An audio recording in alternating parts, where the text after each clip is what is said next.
Hello everyone, and this is my review for WWE Smackdown on December 6, 2016, and this Smackdown, in the grand scheme of things, I don't think they really did much of anything with this particular show. I mean, it was just kind of there, but then again, they also got about 8 weeks or so to build up to going into their side of the Royal Rumble and everything in that sense, so they kind of got time to do whatever they really want to do with anything. And this show felt more of a filler slash let's try to build up some other people in the sense of everything, and to try to get a few things working down the road. At least that's how I felt. So the show started off with AJ Styles.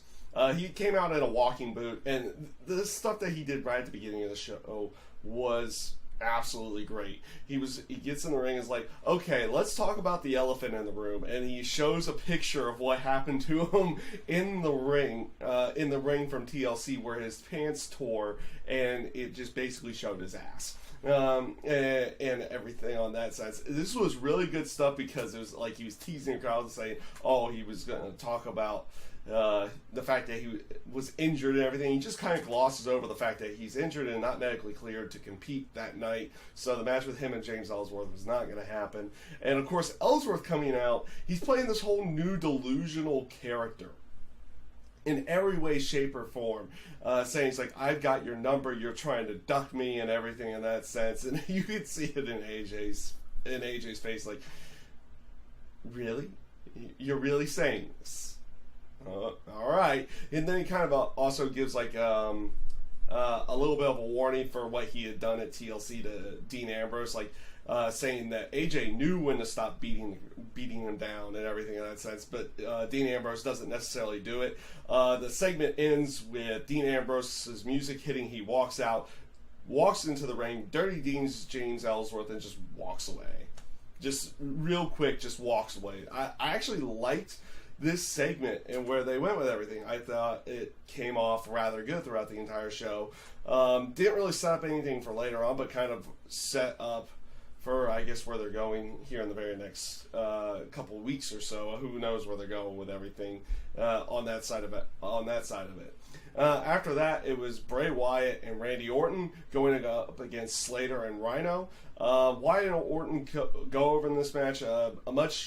A longer match, and probably a little bit better of a match than what they had at TLC. But the match basically ends with Bray Wyatt going for Sister Abigail, and instead of going for Sister Abigail, he reaches out his hand and let Randy Orton come in. Then he kind of does the whole Sister Abigail spot where he goes to turn, but he just throws Slater into Randy Orton for an RKO. So they're playing off this aspect that all three parties are beginning to trust each other a little bit more, where like beforehand, leading into Sunday, like you had tension not so much with Wyatt and Orton, but with Harper and Orton, but like at the beginning where Bray was kind of like, okay, we're going to see where we're going to go with this type feel. But that it feels like they're bringing them a little bit closer together. And like I said, they've done this storyline with Randy before, but they did it much worse when he was in the Authority. This time around, if the storyline, which you would assume is going to be Randy Orton eventually turning on Bray Wyatt, whether it happens in the relatively near future or way down the road, they're playing it off a lot better this time around. Like, you almost semi-believe that Orton wants to be with the Wyatts in some way, shape, or form. So it came off. It's coming off a lot better now. I'm thoroughly more invested inside of this portion of the storyline, because we had seen a variation of this storyline with Randy Orton before, and it didn't come off all that well because, well, I mean, the way they wrote it was just bad to begin with, but they're writing this one a lot better. Up next, though, was Carmella going up against Natalya. The match never starts. Carmella basically cuts a promo on Natalya, saying that she was like, this promo wasn't all that great, saying that, basically calling out Natalya again, like she did at the pay-per-view for attacking Nikki Bella at Survivor Series. Says she's jealous of Nikki and everything like that. This promo didn't really come off as much of anything. Natalya comes out all pissed off, and they start brawling. Then Natalya chases Carmella to the back, and Natalya runs into Nikki Bella. Nikki Bella's not believing a word that Natalya's saying, like saying she shouldn't believe it, shouldn't believe what Carmella's saying, so Nikki just walks off. And then Nikki later in the night meets up with, what was the name, Zoe? Or I don't think it was Zoe. It was it was like a child singer or something in that sense, and what was just like this one person who has TV show meets another person who's a singer or has TV show themselves, and the segment wasn't much of anything in the end, but it was what it was at that point. The Ascension goes up against the Hype Bros. The Hype Bros will go over in this match. Both these teams cut a promo beforehand. Honestly, I didn't mind their promos all that much, though the Ascension is still kind of lost for wear. But I get where they're trying to go with everything. You see this a little bit later on in the night. They're using the tag teams a little bit more to maybe garner a build for a tag team to go up against the Wyatts at some point in time, like a true legitimate threat to the Wyatts at some point in time, and we'll see where they go off with that. This match was all right, nothing much to really say anything about it, but the promos beforehand were at least decent, and you could definitely tell, like they definitely give an intention to the Hype Bros of that them wanting to go after the tag team titles on SmackDown. So we'll see where everything goes with that one. Miz TV with Dean Ambrose was next. This is one of those weird things. Like, they're still doing Miz TV segments, and they basically do most of these Miz TV segments to lead into Miz's matches. Like, he'll do something to antagonize the guest that he's in to lead a match into them. Leading into a match with that person, which he does here with Dean Ambrose, and Miz does a great job with this one. He basically is like, you got to be saying it's like you got to be angry and everything in that sense. Like, Dean plays it off kind of nonchalantly. It's like, no, I'm not that angry at Ellsworth for doing what he did. He kind of did what he did. And Miz continually antagonizes him and everything in that sense, to the point of saying, he's like, well, calling out like how most fans might even view it, that he was using James Ellsworth to get to AJ Styles the entire time, trying to antagonize Dean, kind of piss him off to a certain extent. The final aspect of it was Miz gave him a participation award. Oh, this is great. And the fans played along with it too. Oh my God, the fans, they played along with this one so much. They started chanting the "you deserve it" thing to him. And again, like, and Miz still played it off as like the super condescending way, like how most people would feel when they get a participation award. It's not necessarily the best thing ever, but it's like, hey, you tried. Okay. This does eventually lead Daniel Bryan to come out. Daniel Bryan makes a match between Miz and Dean Ambrose for later in the night for the IC title. Of course, Miz goes completely nuts and everything like that. You got Dean Ambrose kind of smiling at that aspect as well. Up next was Kalisto going up against Baron Corbin, which was it was a pretty good match. I'm not gonna lie, it was a pretty decent match. They put on a pretty good match at the pay-per-view as well, albeit with one of the worst stipulations possible, but still a relatively good match to go along with it. You would have to assume, though, this has got to be the end for them. There's nothing more that they really can do. I do like the way that Baron Corbin, especially with like one of the smaller guys or one of the more athletic guys, is able to hit the end of days in an aspect of almost out of nowhere. Like, he was going, Kalisto was going for another tornado DDT in the match. He had done one earlier in the match, and Baron Corbin switches it into the end of days. That's one of the good things I like about that move, is that even though it feels like it should take a lot of setup to get into, Baron Corbin's come up with different ways of hitting the move, which is a good thing. It's a good sign of a good finisher that you have multiple ways to get into it. So all in all, not a bad match between the two, and you would assume that this kind of does say that they're going in a different direction. This has to end it, because like I said, this show in general doesn't really do much of anything for the future. any future storylines, or not too much down the road for future storylines.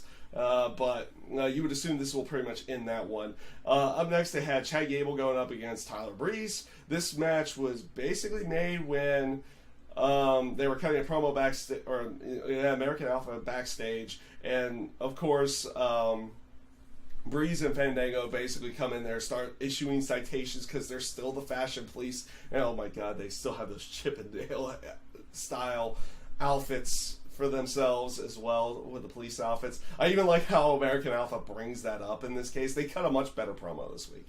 Their promo last week was alright, but not great. This one came off a lot better than last week's. It just felt like they were kind of sick and tired of what these guys were doing, and this led into a match with Chad Gable and Tyler Breeze. Not much to really say about it. Basically, you're going on the aspect of, at least they're using American Alpha now. I don't know what they got for Tyler Breeze and Fandango down the road, because, I mean, they got them basically in another joke gimmick again at this point with everything on their side. Of course, Gable goes over in this match. The match was okay. It was rather short, honestly. But like I said, at least they're using American Alpha at this point. So hopefully they can continue building them to go be a lot, much higher than where they're at, because this team is really good, and you're hoping that it eventually translates over to the main roster, what they had done down in NXT in some way, shape, or form.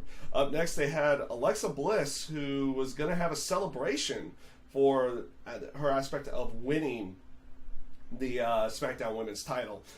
They gave it the whole shebang too. They gave it like the whole pose on the rope closest to the camera and the fireworks going off. They gave this like the works to that side of everything. As Alexa Bliss was going to start cutting her promo, which was kind of going nowhere until they decided to go to the whole Becky Lynch side of everything. Becky Lynch eventually interrupts. She cuts a promo on Alexa Bliss. Like, she played this off like her title loss and everything, and her promo was played off a lot better than the way Dean Ambrose did in the terms of losing his match on Sunday. She felt a little bit distraught. She felt to the point of like she needs to get her revenge and everything in that sense on Alexa Bliss. And it came off rather well. They teased the rematch for that night, but Alexa Bliss, just ends up walking away in the end. So teasing it and building it. This is one of the few aspects of the night that they kind of built something more for the future in that sense. Something that, more than what a lot of people are probably wanting to see. I know a lot of people are getting, they do a build between kind of Dean and James Ellsworth and everything, but people are beginning to weigh in on James Ellsworth, and everything in that sense. I'm still okay with it, but I feel like he's been at this level a little bit longer than what he needs to be. And that leads into the main event of the night, which was Miz versus Dean Ambrose.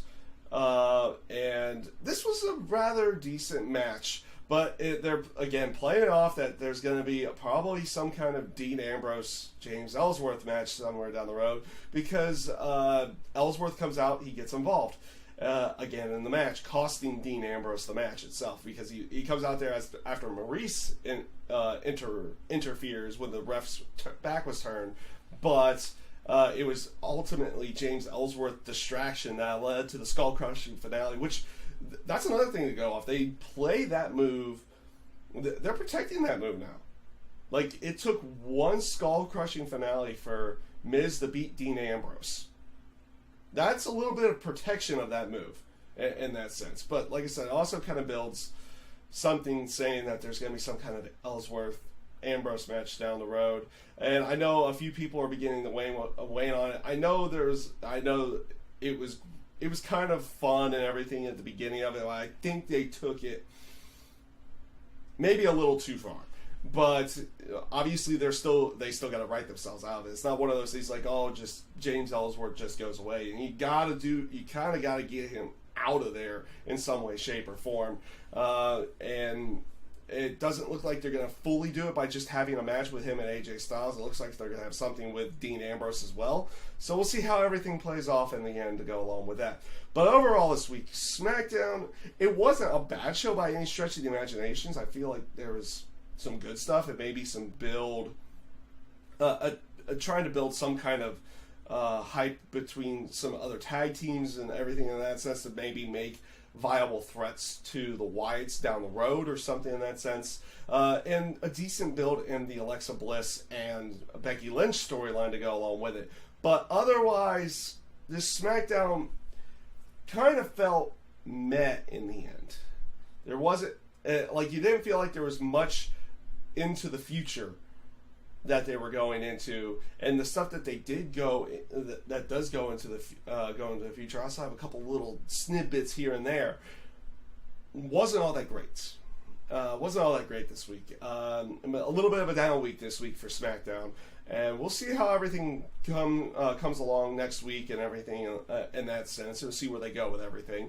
But overall, like I said, not the best week for SmackDown this week. You could definitely tell Raw was probably a little bit better than SmackDown was this week in that sense of everything. But we'll see where they go with everything down the road here. So that is my review this week for WWE Smackdown. I thank you guys for watching, and I hope you have a great day.